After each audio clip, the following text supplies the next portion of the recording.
Bismillahirrahmanirrahim. Assalamualaikum warahmatullahi wabarakatuh. Selamat pagi sore solihah kelas 4 BM Muhammadiyah Terpadu Harapan Kota Magelang. Bagaimana kabarnya hari ini? Semoga semuanya dalam keadaan sehat dan tanpa ada kurang suatu apapun. Amin amin ya rabbal alamin. Kembali lagi Bu Hesti, tentunya kita hari ini dalam pelajaran SKI. Pada pertemuan hari ini kita memasuki bab baru, yaitu membahas tentang hijrahnya Nabi Muhammad ke Yasrib, tentunya dalam pembelajaran SKI kelas 4. Apa itu kepanjangan dari SKI? Betul sekali, sejarah kebudayaan Islam. Nah anak-anakku, sebelum kita mulai, mari kita berdoa terlebih dahulu agar hari ini diberikan kelancaran dan kemudahan anak-anak untuk memahami materi yang akan kita pelajari. Berdoa mulai. A'udzubillahi minasyaitonirrajim. Bismillahirrahmanirrahim. Raditu billahi rabbah wa bil islami dina wa bi Muhammadin nabiyya wa rasulah. Rabbi zidni ilma warzuqni fahma. Amin. Alhamdulillahirrahmanirrahim. Terima kasih solih-solihah yang sudah ikut berdoa hari ini. Semoga segala aktivitas kita diberikan kelancaran oleh Allah Subhanahu wa taala. Amin amin ya rabbal alamin. Oke, mari kita lanjutkan ke materi hari ini. Hijrah Nabi Muhammad ke Yasrib akan kita bagi menjadi 3 subbab. Yang pertama yaitu sebab-sebab hijrahnya Nabi Muhammad ke Yasrib.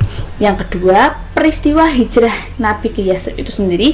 Dan yang ketiga adalah hikmah yang bisa kita ambil dari peristiwa hijrah Nabi ke Yasrib. Nah, hari ini kita akan membahas tentang sebab-sebab hijrahnya Nabi ke Yasrib. Nah, untuk sebab itu sendiri ada 4 sebabnya. Nah, kira-kira apa saja ya? Yuk kita pelajari satu per satu. Sebab hijrah Nabi yang pertama adalah karena perintah dari Allah Subhanahu wa taala. Kemudian yang kedua adalah karena adanya tekanan dari kaum kafir Quraisy di Mekah. Yang ketiga, adanya jaminan keamanan dari para penduduk Yasrib. Yang keempat adalah permintaan dari penduduk Yasrib agar Nabi hijrah ke Yasrib. Nah, kita akan bahas sebab ini satu persatu. Kita bahas yang pertama, yaitu perintah Allah. Nah, anak-anakku yang solih dan solihah, perintah Allah dalam Allah memerintahkan Nabi untuk hijrah ke Yasrib ini berawal dari Allah menurunkan wahyu kepada Nabi Muhammad, yaitu Al-Quran Surat Al-Anfal ayat 30. Tentunya ketika wahyu ini turun melalui malaikat Jibril. Nah, setelah menurunkan wahyu, setelah menyampaikan wahyu dari Allah kepada Nabi Muhammad, Jibril mengatakan, "Wahai Rasulullah, janganlah engkau tidur malam ini di atas tempat tidur engkau yang telah biasa tidur di atasnya. Sesungguhnya Allah menyuruh engkau supaya berangkat hijrah ke Yasrib." Nah, itu adalah alasan salah satu kenapa Rasulullah melaksanakan hijrah ke Yasrib, tentunya karena adanya perintah dari Allah Subhanahu wa taala. Kemudian sebab yang kedua adalah karena banyaknya atau semakin gencarnya tekanan yang diberikan oleh kaum kafir Quraisy. Nah, tekanan ini semakin gencar berawal dari kaum kafir Quraisy yang semakin bertambah marah ketika mendengar banyaknya orang-orang Yasrib yang memeluk agama Islam. Selain itu, orang-orang Yasrib pun juga mengadakan perjanjian untuk tolong-menolong dengan Nabi Muhammad SAW. Nah, dari situ kaum kafir Quraisy ini mulai panas, mulai marah.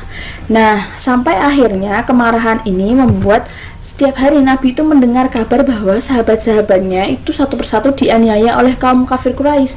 Karena Nabi itu merasa kasihan dan merasa tidak dekat kepada sahabat-sahabatnya, akhirnya Nabi Muhammad menyuruh sebagian sahabatnya untuk hijrah ke Yasrib karena Nabi merasa bahwa di Yasrib akan lebih aman.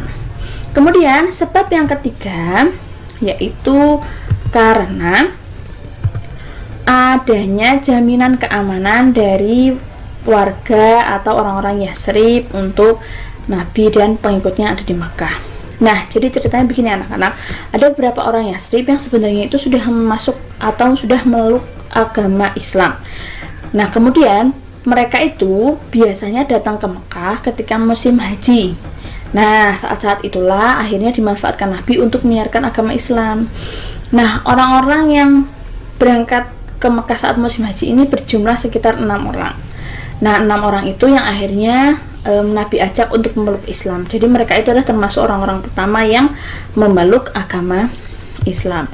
Nah, kemudian setelah itu mereka dibaiat oleh Nabi Muhammad di Bukit Aqobah. Jadi ketika mereka datang ke Yasrib untuk pertama kalinya, mereka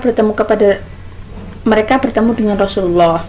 Nah, setelah itu mereka berjanji pada musim haji berikutnya mereka akan datang lagi ke Mekah. Nah, akhirnya benar, pada musim haji berikutnya mereka datang lagi ke Mekah dan dibaiat oleh Rasulullah yang disebut dengan Baiat Aqobah, karena baiat ini dilakukan di Bukit Aqobah. Nah, anak-anakku, Bu Hesti punya tugas. Tugas yang pertama adalah silakan anak-anak carilah isi dari Baiat Aqobah pertama Nabi Muhammad kepada 6 orang tadi. Jika sudah ketemu, silakan ditulis dan dikirimkan ya. Tentunya kalau sudah selesai, jangan lupa ditulis dengan tulisan yang jelas yang bisa dibaca, kemudian difoto dengan foto yang bagus ya, jangan sampai blur. Yang penting Bu Hesti bisa membaca supaya bisa dinilaikan. Oke? Nah, selanjutnya yaitu adalah sebab hijrahnya Nabi yang ketiga. Nah, yang ketiga ini adalah karena permintaan dari penduduk Yasrib itu sendiri akan Nabi hijrah ke Yasrib. Nah, ceritanya pada musim haji pada tahun ke-13 dari kenabian, banyak sekali penduduk Yasrib yang ingin menjalankan ibadah haji. Nah, kala itu ada serombongan yang sekiranya ada 75 orang, di mana itu terdiri dari 73 laki-laki dan 2 orang perempuan.